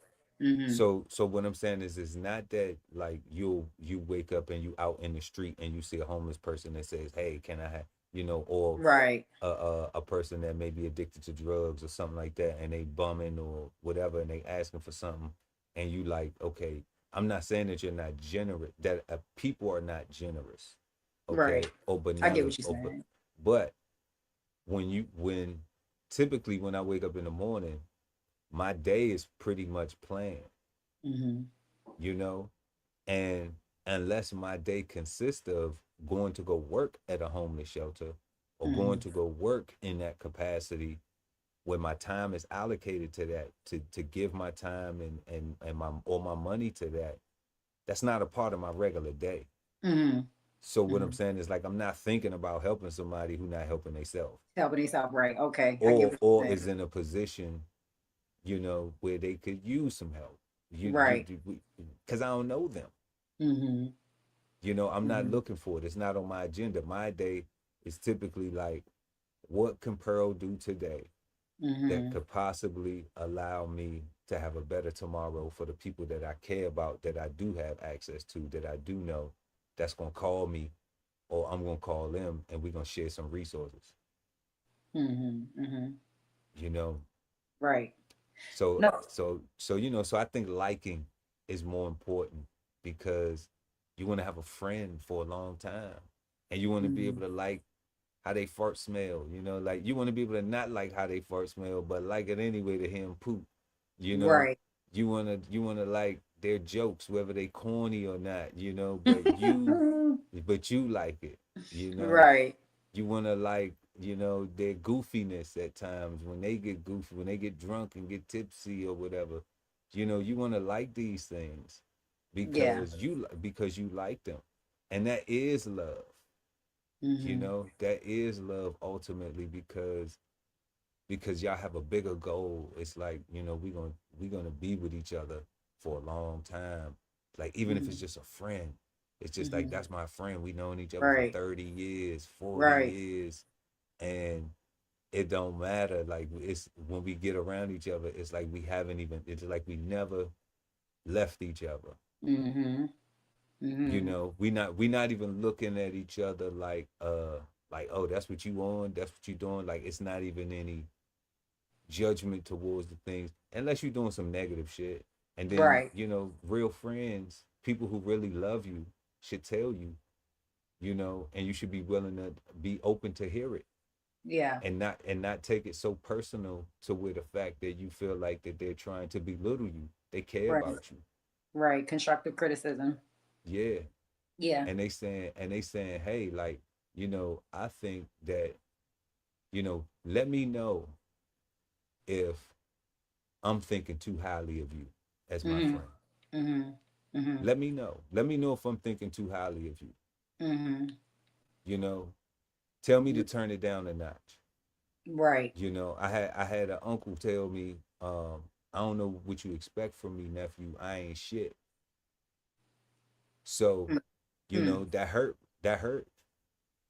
That hurt because you love that individual and you want more for them out of life, or it hurt Yeah, because you feel like they didn't value you enough to become better for themselves because they got people the like you first one. around that not look up to them but love them. The first one. The first one, okay, you The want more first for one. you hurt because you want more for him for himself. Because I looked up to the person. I looked up to my Right. uncle. I Mm-hmm. did things in my life following behind him, Mm-hmm. bad and good. Mm-hmm. Okay. And in the long run, I looked at like what was the things that were set for us, Mm-hmm. that we had access to, that we have access to, or had access to. Mm-hmm. And that through all of our past transgressions and all of the things that we went through, you know, the good Lord, the universe, whatever you want to call it, has allowed us to be here, Mm-hmm. and we Mm-hmm. still have what health we have. Mm-hmm. So can't we be better? Can't we take this and look at those things in the Right. past and laugh at them and Yeah. say, you know what? We like the fact that we had that struggle, Mm-hmm. but we loving the fact that it didn't kill us, and Right. now we here, so we Yeah. can do something. We can go beyond what we've done before. We can do something we've never done before. We can do some things that we've never even done, that we didn't even think that we could do, Right.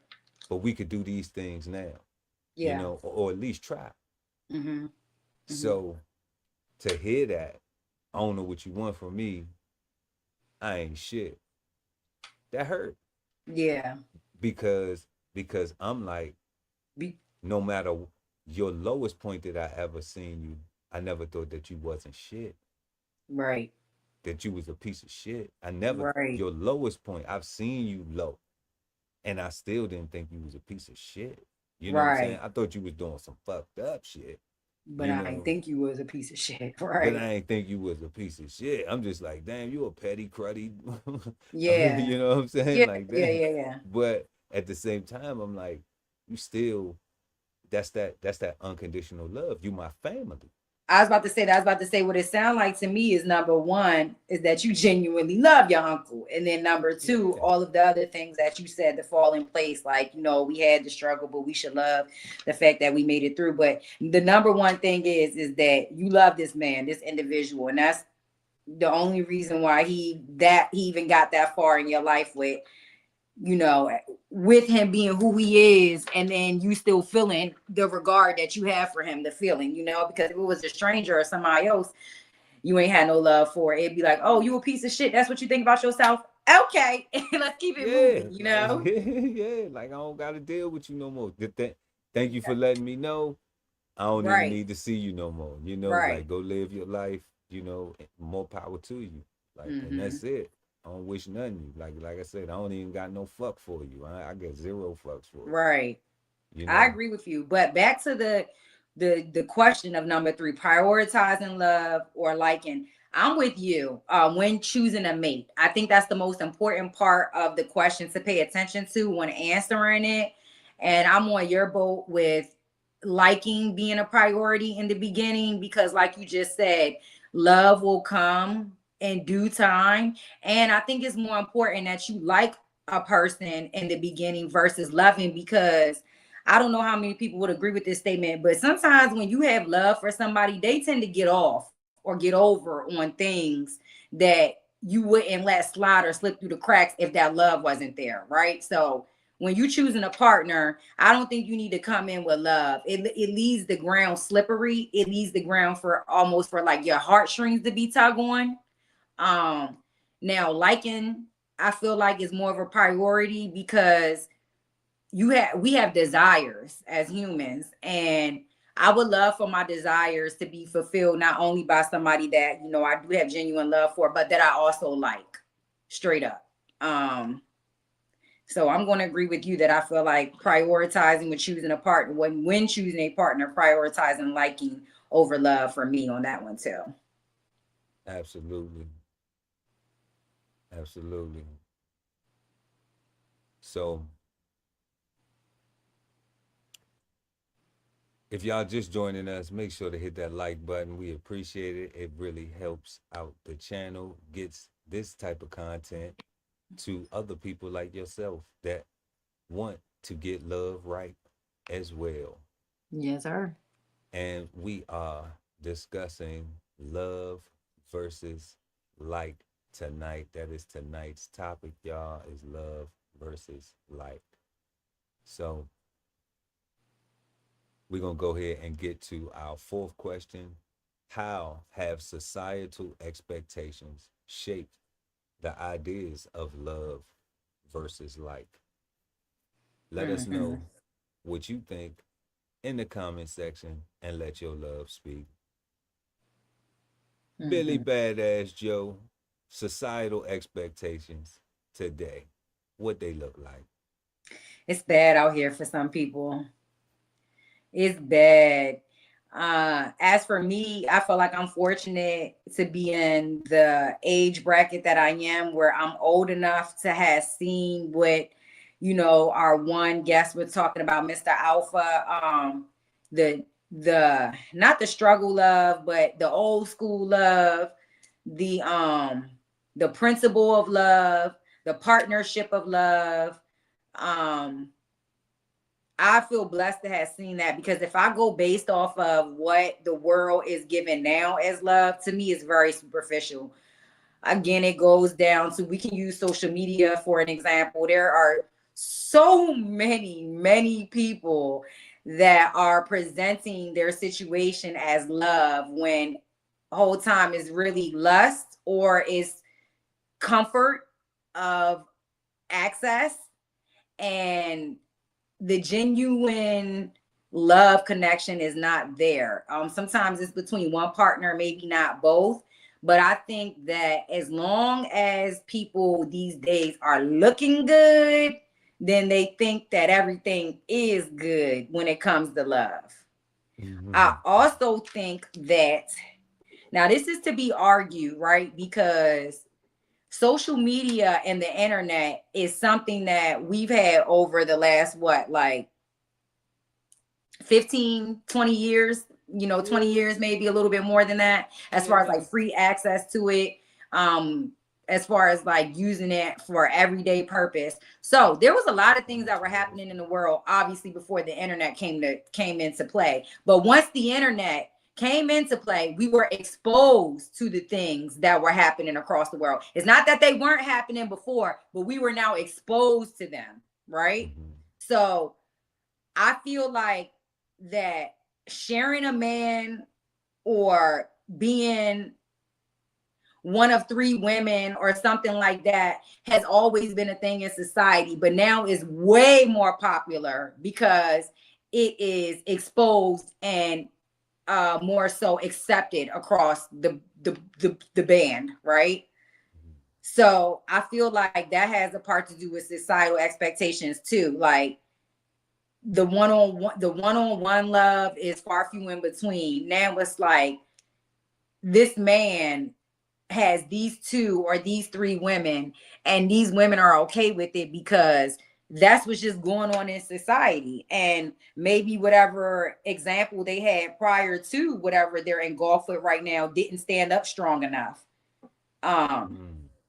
to what I'm speaking of. Because I mean, and I'm not saying either one is right or wrong, right? Because I've had different outtakes on it, and I've had people explain it to me differently, and I could actually understand their perspective. Not that I agree with it or want it for myself, but I can understand it. So I'm not saying that what society is showing us or what their expectations are right or wrong for that person. But for me, I kind of don't agree with what the example is right now for love and partnership. Like, down even to the little stuff, like you said, like dancing with, all right, your mom, right? One of the things that you got to see in the household was her dancing with her partner. You might not have been able to see certain things like them work out things through conversation when times got tough, but you seen other acts of love, right? Dancing with your partner, doing this and doing that. And those, to me, those are things that cost nothing, right? But mean so much, right? Oh yeah. I feel like today's world is so different. I feel like everything got a price tag with no value. Ooh, everything got a price tag with no value. Bars. I could have been a rapper. Man. And that's how I feel. Can you expound on that just a little bit? Everything got a price tag with no value. What does that look like? Because I think that's what it's looking like. That looks like, to me, a big house that's empty. It ain't a home. You got the pull out back. You got the marble floors inside. You got the marble granite countertops. You in that motherfucker by yourself at night. Nobody's in the king size bed with you holding on to you because he had I want to call a female name out that I don't even know it, that I don't even know a Kim. He had a Kim house. He had a Sandy house. He had a Shelly house. Right. So you got what you think you wanted, but it don't mean nothing once you have obtained it. Because where's the core of it? Where is what matters? Not that you should be sleeping in a box with your mate, but I'd rather me have just a regular square footage home with all of the principles attached to it than the mansion with no grounds in it. You get what I'm saying? Yeah, I do. I do. Yeah, and I do agree that it seems that that's what's going on, even with the rotations and everything. That's something that's just like shocking to me in a in a world of STDs and all these different things. And I used to even think that it was only the men who having money, only the guys who actually have the money can do that.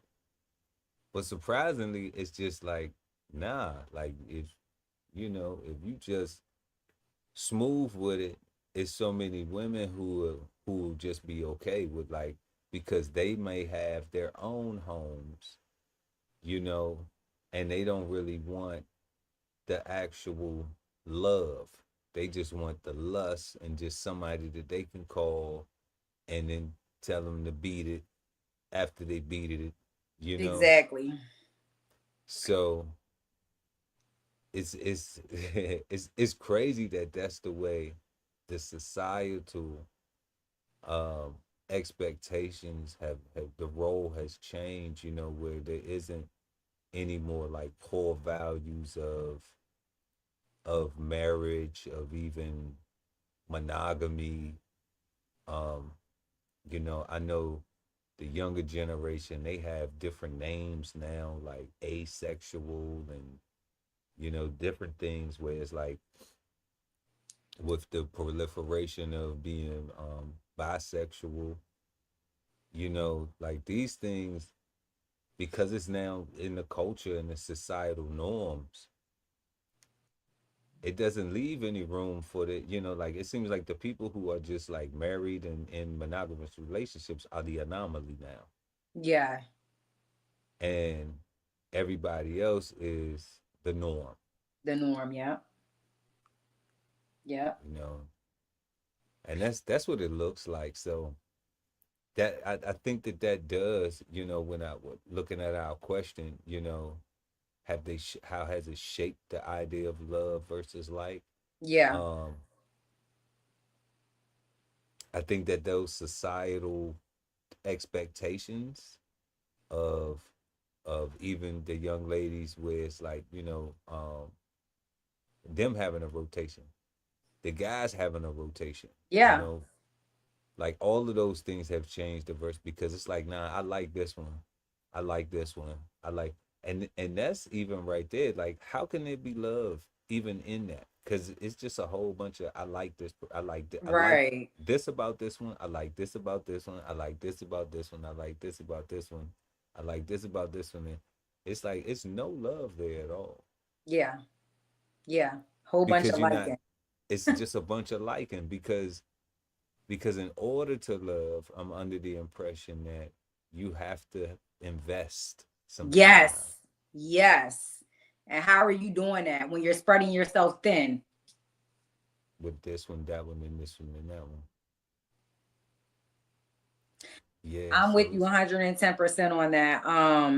And again, like I said, there's not a wrong or a right way. I just believe that whatever way you perceive it and make you feel good, do it. But if it don't feel good or you know it's hurting your feelings, then you might want to reassess the makeup of hey, can I add to that? You're the one doing it. it. That part. Like Yes. if it don't feel good, okay, and you complaining about it, just remember you're the one doing it to yourself. You're Yep. allowing it to happen to I yourself. was about So to if say you that. wanted to change, Yep. then do something different. Yep. It's that simple. It's that simple. And that is that simple, but it is hard. So once you give yourself that grace and that courage and that strength, get it done, man or woman Yeah, or non-binary person, or non-binary. because love is love, Exactly. and liking is liking too. Like they both. And the last thing I'll add on to this sector of, how is society expectations shaping it, I just want to say to all of the younger ones, and even some of the older ones, I don't got their damn head on right just yet, but be careful because society expectations is really clouding the clarity of what you know for yourself. One of the things I mean by that is my mom ended up bringing up this new term that she learned, and it's so funny because I heard it before, but she's been talking about it a lot since she just learned it. I want to say it's called hobosexual or what's or homo, not hetero homosexual, but hobosexual. Essentially, it is where a man, or I'm pretty sure it could be a woman, utilizes whatever their skills is, which tends to be sexual, or if they got a good mouthpiece on them talking wise, or whatever the case may be, to make a woman feel a certain way or to make that man feel a certain way, so they in conjunction can have somewhere to stay, right? So you got And to would be you say it's careful. called hobo? Hobo? Hobosexual, like a homeless person. No, no. So look, so a hobosexual is a slang term for a person who enters a romantic or sexual relationship primarily to secure housing, financial support, and other resources. Yes. Yeah, that's a hobo Yes, sexual. that's the term that she recently learned and has been talking about it a lot. And it kind of fits into what societal expectations look like because I thought a that was man a to come around. gigolo. I thought that was a gigolo. It is, but I thought the that was a times changed. They done gigolo. changed it up a little bit because now it ain't about him just sex for money. It's sex for a place to stay type thing, It's like, but to and it secure could be housing. housing and food, a meal, and a It's bed, saying and a too. That's shower. that's Things crazy. that they all should have been providing for their grown ass self, anyways, whether it be man or woman. But you got to be careful because society will have you thinking like just because somebody is in the same space with you, that is love. They sharing bills because times is hard out here. They not sharing them because they want to take a load off of you and they love you.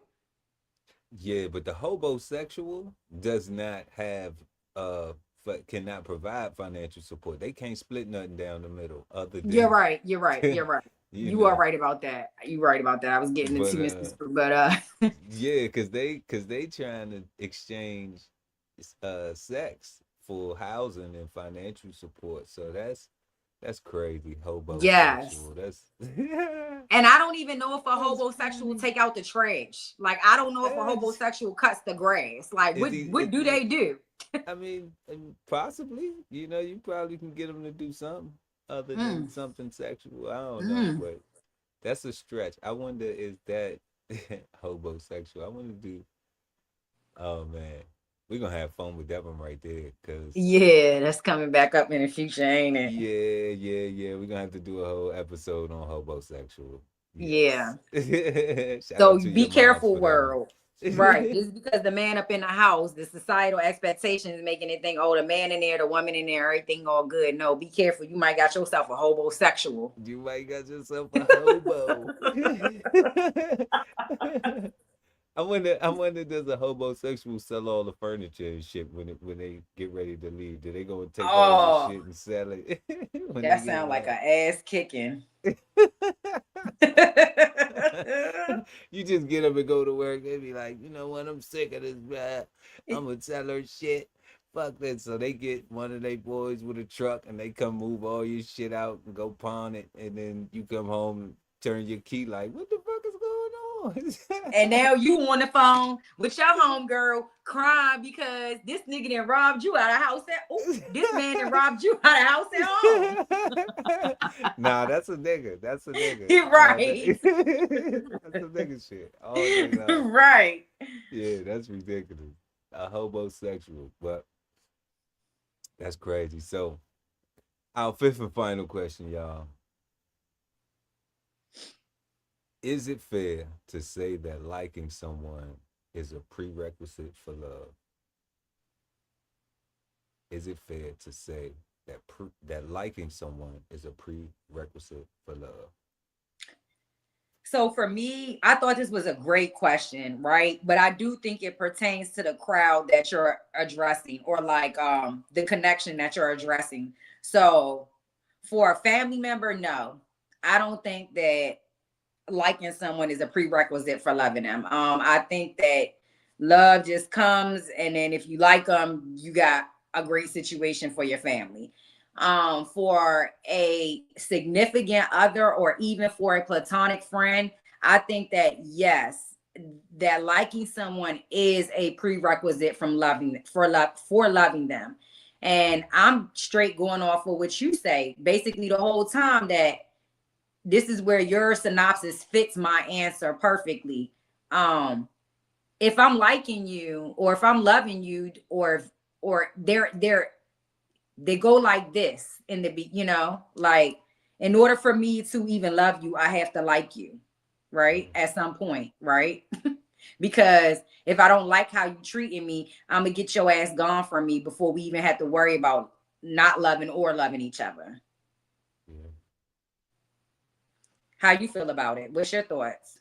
Yeah, I mean, I totally agree that that it is the actions of the like that lead to the love. So if you Mm-hmm. don't, if these things are, like you just said, are making you dislike that person, then the love will never get there. Mm-hmm. And even once you, let's say you get into, because people wear a mask for a long Mm-hmm. time and then they really show you who they are. Mm-hmm. So you have these situations where it'll be sweet, it'll be, flowers and candy and cotton candy and you know all of the Mm-hmm. fun stuff, and then all of a sudden they'll have a moment Mm-hmm. and they'll reveal to you something that you dislike, whatever Mm-hmm. it was.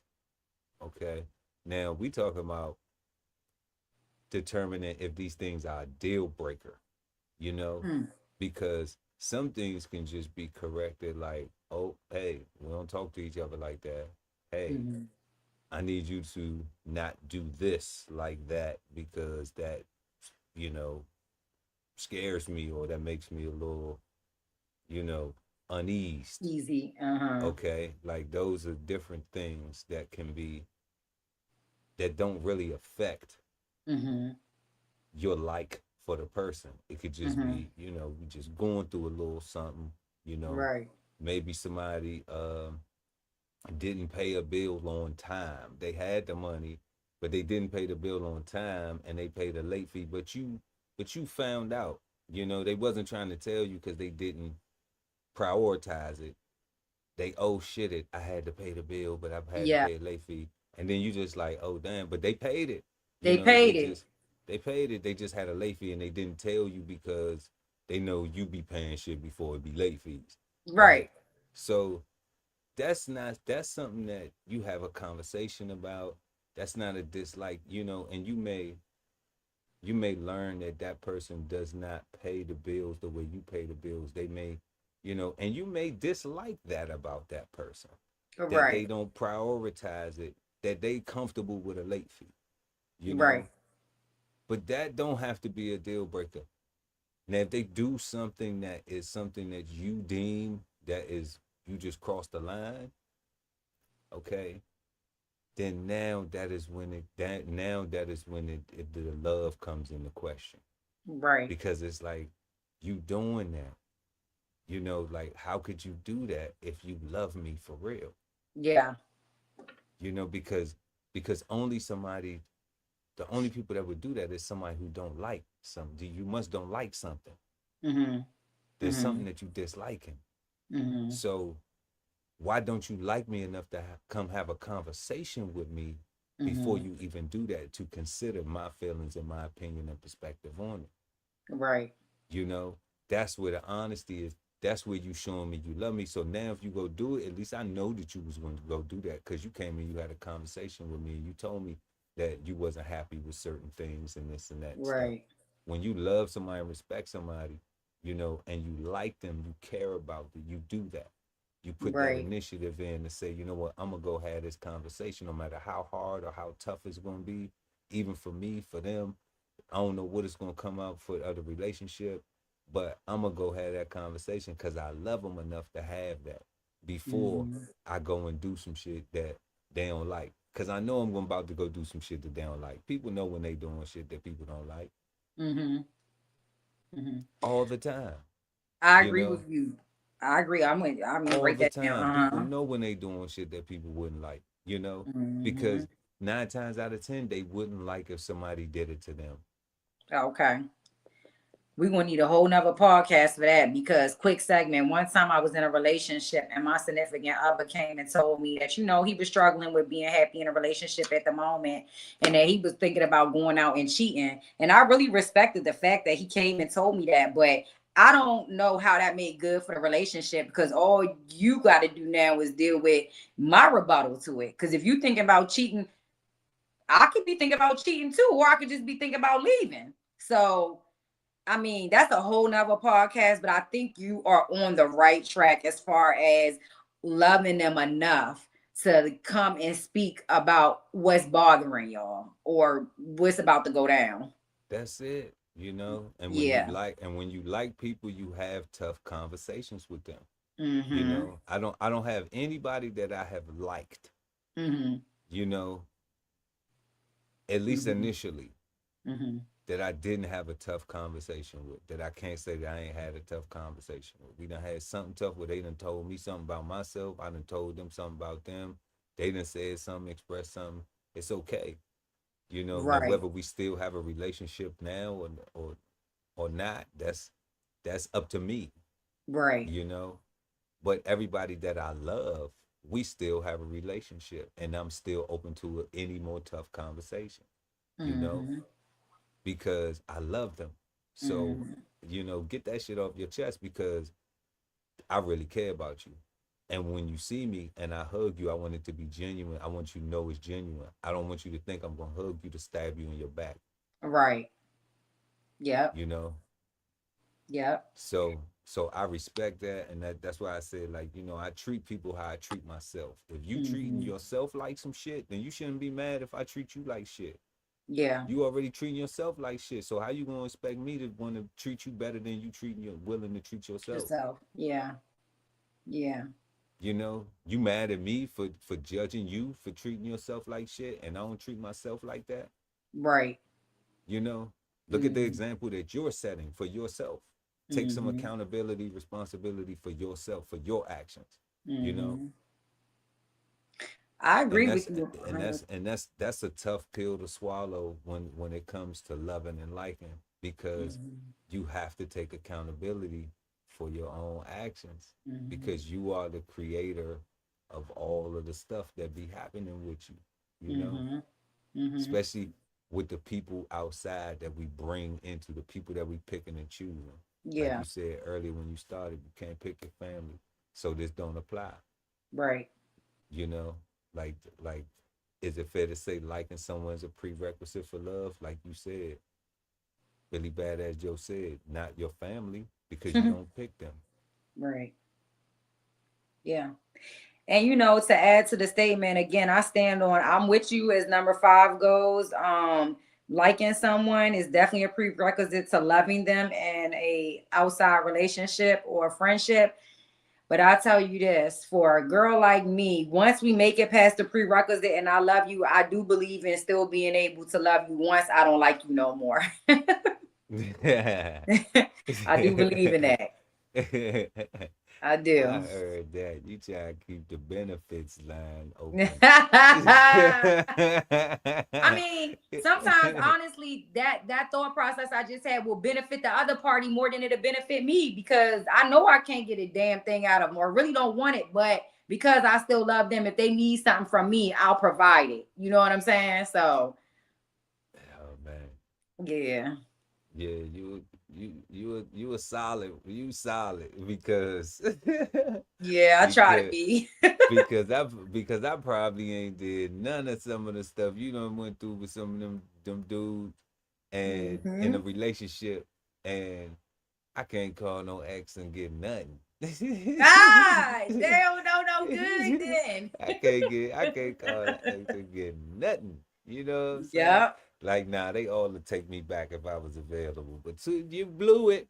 You Right. blew Time's it. up, baby You girl. blew it. You blew it. They all would take Yeah. me back if I want if I would entertain that foolishness. But Right. Entertain that no, foolishness. I no, like no. that. I'm gonna use that. No, no, no. Uh-huh. Got my baby boo. We good to go. Yes. But y'all, we have been talking about love versus like tonight. We want to thank everybody for joining us. Tell us what you think and let your love speak in the comment section below when you're watching tonight's show. On the rewind, we want to thank everybody once again for pulling up. Make sure to like and share this video. Also subscribe to the channel and hit the notification bell so when we go live, you never miss an episode of the Love Speak.